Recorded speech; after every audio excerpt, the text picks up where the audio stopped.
And yet another development from Capitol Hill today. Senators grilled Robert F. Kennedy Jr. That's President Trump's pick to lead the Department of Health and Human Services. In a contentious hearing, RFK faced more than 3 hours of questioning, including on his past controversial comments. Jessica Moore was there and joins us live from Washington. Jessica. Well, Dick and Christine, tensions were high inside today's hearing as senators sparred over RFK's ability to lead the nation's healthcare systems. Democrats called him grossly underprepared, but Republicans say his innovative ideas are exactly what's needed to fix a chronically sick country. Multiple pro-vaccine protesters shouting their opposition to the man nominated for Secretary of Health and Human Services, which encompasses 13 agencies like the FDA and CDC. President Trump has asked me to end the chronic disease epidemic and make America healthy again. I thank you for that. I truly appreciate what you're doing here. As Robert F. Kennedy Jr. attempted to clarify his position on vaccines, Democratic senators pushed back, citing the money he would continue to make off lawsuits against Merck over the HPV vaccine.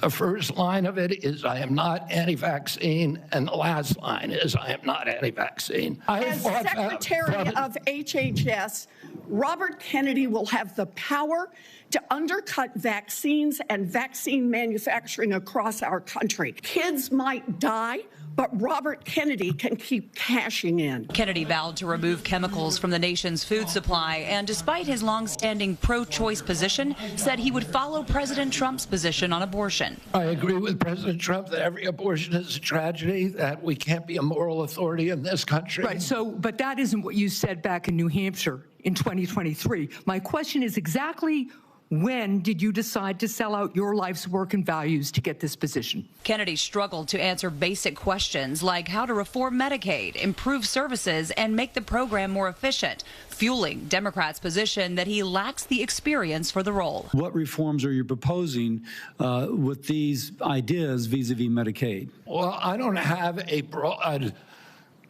proposal for dismantling the program. I don't even think that. Well, let me tell you, we have a law enforcement branch at HHS. Actually, you do.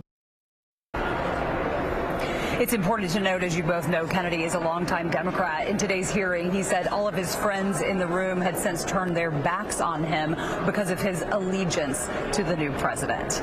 Live on Capitol Hill, Jessica Moore, CBS News, New York.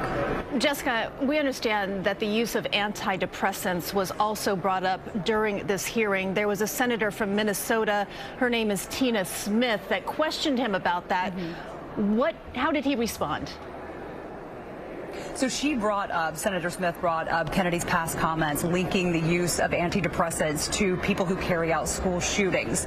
Kennedy said that he was only talking about a contributing factor, but he sort of doubled down on the dangers of antidepressants, saying that more research needs to be done and that they can be extremely harmful in the wrong hands. A lot of tension out in here today, I can tell you both. Yeah, it certainly seemed that way. All right, Jessica, thanks very much. We have this just in. The Senate has confirmed Lee Zeldin to head the Environmental Protection Agency. The vote was 56-42 in Zeldin's favor. The former state senator from Long Island said during his confirmation hearing he has a moral responsibility to be a good steward of the environment.